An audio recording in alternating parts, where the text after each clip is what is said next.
Assalamualaikum warahmatullahi wabarakatuh. Selamat datang di YouTube 12 Channel. Ruang edukasi sejarah Islam yang menggali kebenaran dari jejak para pemimpin agung. Dalam sejarah awal Islam, tak hanya cahaya iman yang bersinar, tapi juga bayang-bayang konflik yang memuncak. Setelah terbunuhnya Khalifah Utsman bin Affan, umat Islam berada di titik genting.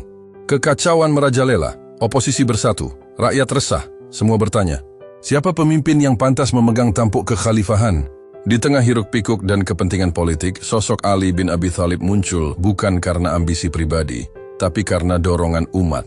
Tak seperti proses sebelumnya yang dibatasi elit Saqifah atau wasiat kekuasaan, kali ini rakyatlah yang bersuara.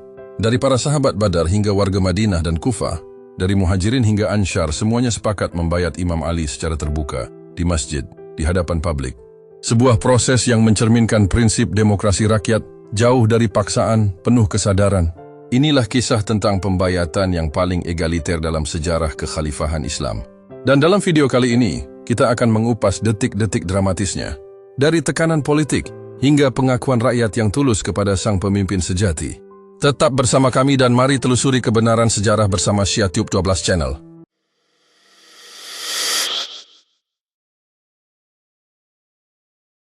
Selama masa pemerintahan ketiga khalifah yaitu Abu Bakar, Umar, dan Utsman, Imam Ali bin Abi Thalib memilih untuk menjaga jarak dari hiruk-pikuk politik. Ia tidak aktif mencampuri urusan kekuasaan, kecuali memberikan nasihat dalam persoalan hukum, meski sesekali turut dalam diskusi politik berskala kecil. Secara umum, Imam Ali bin Abi Thalib tidak terlibat langsung dalam dinamika kekuasaan yang sedang berlangsung.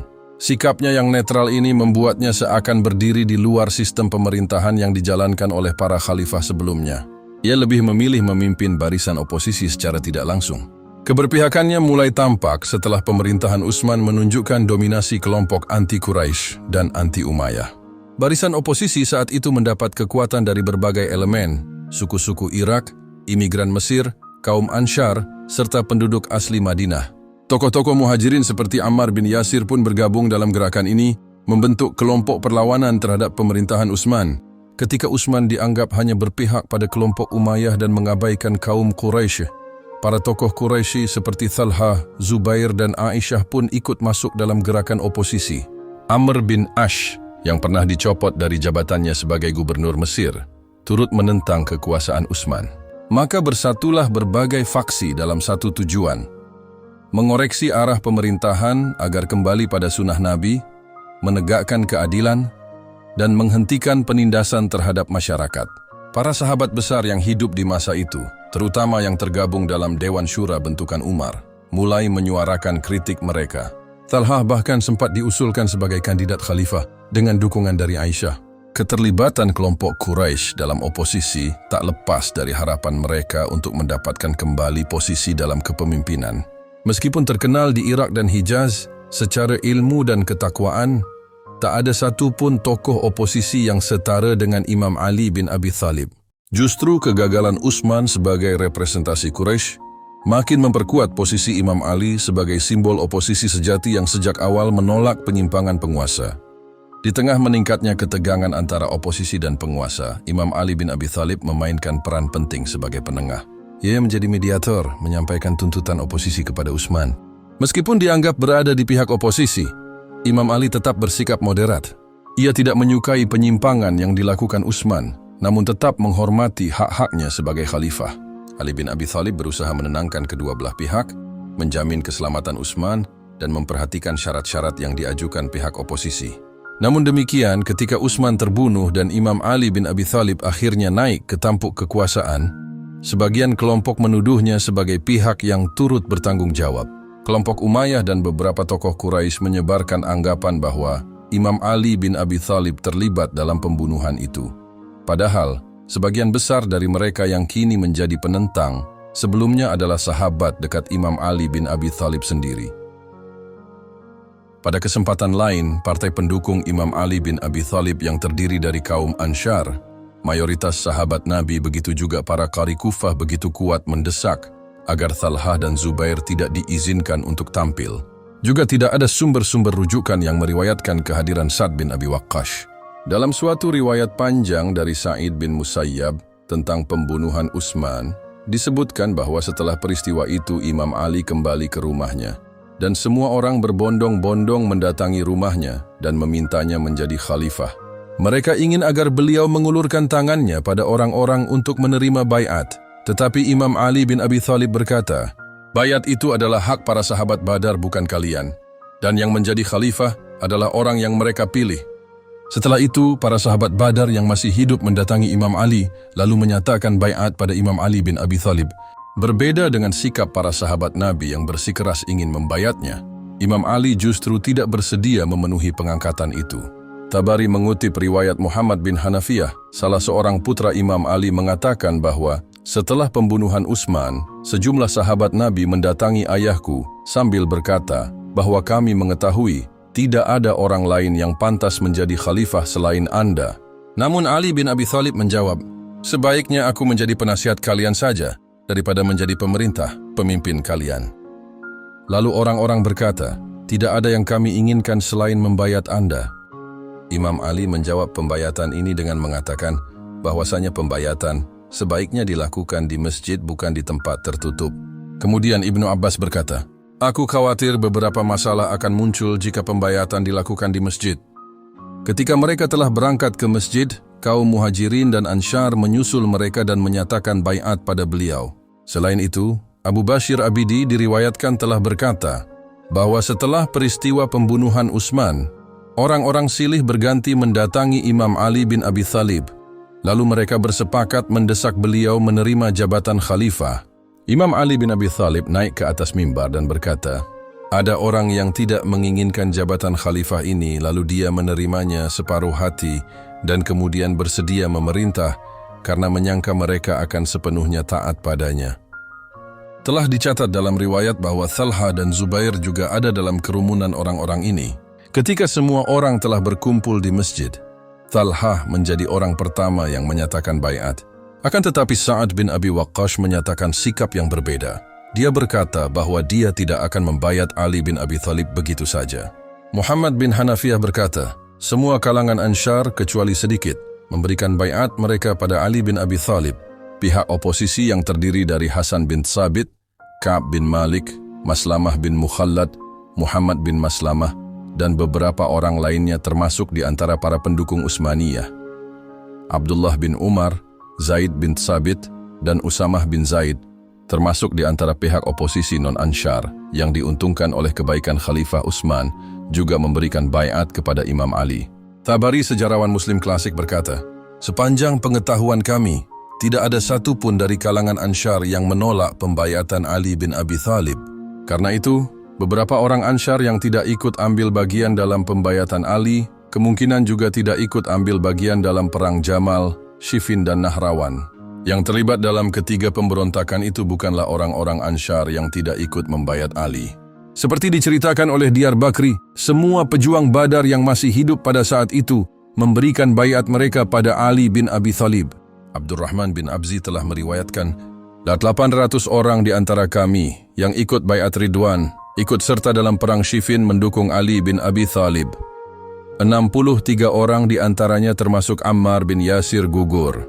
Ibnu Atsam menceritakan, pada awalnya Imam Ali bin Abi Thalib menolak pembaiatan sambil berkata, aku melihat akan terjadi suatu perpecahan yang dalam di mana-mana, di mana hati tidak akan kuat menanggungnya dan pikiran tidak mampu menerimanya.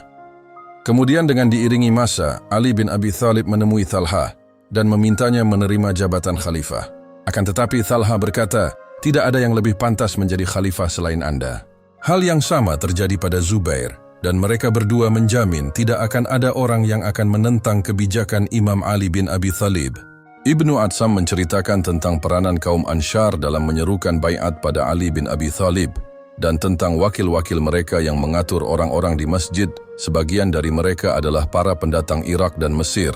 Orang-orang berkata kepada Imam Ali bin Abi Thalib, engkau adalah kekasih Allah dan kami akan melaksanakan apa yang engkau perintahkan. Mereka juga mengumumkan pengangkatan Ali bin Abi Thalib sebagai khalifah kepada khalayak umum dan mengajak orang-orang mengakui beliau.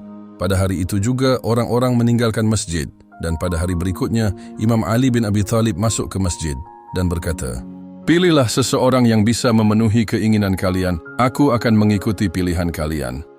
Serentak orang-orang berkata, "Kami belum berubah pikiran sejak kemarin untuk menjadikan Anda sebagai khalifah." Talhah yang lumpuh tangannya adalah orang yang pertama kali memberikan baiat. Lalu Zubair menyusul memberikan baiat, kemudian diikuti kaum Muhajirin dan Ansyar, dan semua orang-orang Arab, non-Arab, dan semua kabilah-kabilah yang hadir di Madinah ikut membaiat. Kata-kata Imam Ali yang mengatakan, "Lebih baik kalian mencari orang lain," mengungkapkan mengapa beliau menolak menerima baiat yang dibebankan orang-orang padanya. Alasan pertama menurut beliau, masyarakat saat itu sudah mengalami dekadensi, yang bahkan beliau sendiri tidak bisa mengaturnya atau memaksakan syarat dan keinginannya. Pada hari pembayatan Imam Ali bin Abi Thalib, beliau berkata di depan orang-orang yang mendukungnya, "Biarkanlah aku sendiri dan pergilah carilah orang lain selain aku. Kita tengah menghadapi masalah dengan beragam bentuk dan warna. Tidak ada satupun hati yang kuat bertahan dan tidak ada akal yang mampu menerima. Awan gelap pemberontakan mengelilingi langit dan jalan kebenaran tak bisa lagi dikenali. Sebaiknya kalian ketahui jika aku menerima permintaan kalian untuk menjadi khalifah, maka aku akan menuntut kalian untuk bertindak berdasarkan keputusanku, dan aku tidak akan peduli dengan saran maupun cercaan yang menghunjam." Imam Ali bin Abi Thalib menyadari bahwa di tengah hawa pemberontakan yang akan dialaminya, memimpin sebuah masyarakat secara benar-benar layak, apalagi sudah terjadi dekadensi moral adalah di luar batas-batas kemungkinan. Ketika beliau melihat bahwa orang-orang itu tidak mau membiarkannya mengeluarkan kebijakannya sendiri, beliau berusaha mengarahkan mereka pada kewajiban untuk taat padanya dan meminta kesetiaan mereka untuk melaksanakan perintahnya. Menyadari kejadian yang mungkin terjadi membuat pekerjaan Imam Ali bin Abi Thalib menjadi berat di tengah hawa pemberontakan dan keraguan yang membayangi Imam Ali bin Abi Thalib. Suatu ketika beliau berkata, "Jika aku melihat beratnya situasi yang kuhadapi, aku tidak akan pernah terlibat di dalamnya sejak awal." Di kesempatan lain beliau menuliskan tentang hari pembayatan itu, "Ketika kalian memberontak melawan Utsman dan membunuhnya, lalu berbondong-bondong menuju ke arahku mengulurkan baiat, aku menolak menerimanya dan menarik mundur tanganku. Akan tetapi kalian memaksaku membuka tangan dan aku menolaknya. Kalian menarik tanganku dan aku tetap bertahan menolaknya. Kalian begitu ramai berkerumun di sekitarku, hingga seakan aku mengira kalian akan saling bunuh atau membunuhku. Kalian berkata, 'Kami menyerahkan baiat kami padamu, karena kami tidak mendapat seorang pun yang pantas selain dirimu, dan tidak akan menyerahkannya kepada siapapun selain engkau. Dan setelah pembayatan ini, kami tidak akan menentang dirimu, dan tidak akan lagi berselisih satu sama lain. Hingga aku merasa terpaksa untuk menerima baiat kalian, lalu menyerukan pada manusia untuk menyatakan sumpah pembayatan. Aku hanya menerima baiat dari orang yang berbaiat secara sukarela. Aku tidak memaksa orang yang tidak mau memberi baiat, dan aku membiarkan mereka. Talhah dan Zubair termasuk di antara mereka yang memberi baiat kepadaku, dan sekiranya mereka berdua tidak melakukannya, aku tidak akan memaksa mereka atau orang lain untuk melakukannya." Ada beberapa poin penting mengenai pemilihan Imam Ali bin Abi Thalib sebagai pemimpin umat. Partisipasi masyarakat pada pemilihan khalifah pertama yaitu Abu Bakar, sebelumnya hanya terbatas pada orang-orang yang ikut dalam pertemuan Saqifah, dan bukti-bukti menunjukkan adanya semacam konspirasi singkat sebelumnya, atau setidaknya terjadi kesepakatan di kalangan kelompok anti Bani Hashim yang mendahului pembayatan.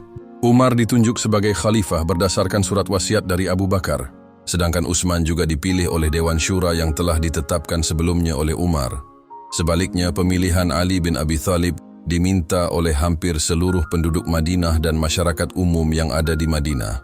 Berdasarkan bukti nyata, peristiwa ini adalah satu-satunya peristiwa pembayatan dan pemilihan yang melibatkan sebuah umat. Poin istimewa lainnya dari pembayatan ini adalah adanya keikutsertaan wakil penduduk Irak dan Mesir di samping kaum Muhajirin dan Ansyar. Dan disinilah sejarah mencatat satu peristiwa yang sangat langka. Seorang pemimpin besar, Ali bin Abi Thalib, dibayat bukan karena ambisinya melainkan karena desakan rakyat yang menginginkan keadilan, kebenaran dan kepemimpinan sejati. Imam Ali tidak pernah mengejar kekuasaan. Bahkan ketika umat berbondong-bondong memintanya memimpin, ia tetap berhati-hati, menolak dengan penuh kehormatan, hingga akhirnya menerima amanah itu dengan syarat. Ia akan memimpin atas dasar kebenaran, bukan kompromi politik. Inilah titik balik dalam sejarah Islam, ketika suara rakyat menumbangkan elitisme politik dan menegakkan nilai syura, musyawarah, dan keadilan sosial. Silakan klik like, tinggalkan pendapat Anda di kolom komentar, dan subscribe SyiaTube 12 channel agar kita bisa terus menelusuri sejarah dengan jujur dan objektif, mengungkap fakta-fakta yang selama ini tersembunyi. Terima kasih telah menonton. Wassalamualaikum warahmatullahi wabarakatuh.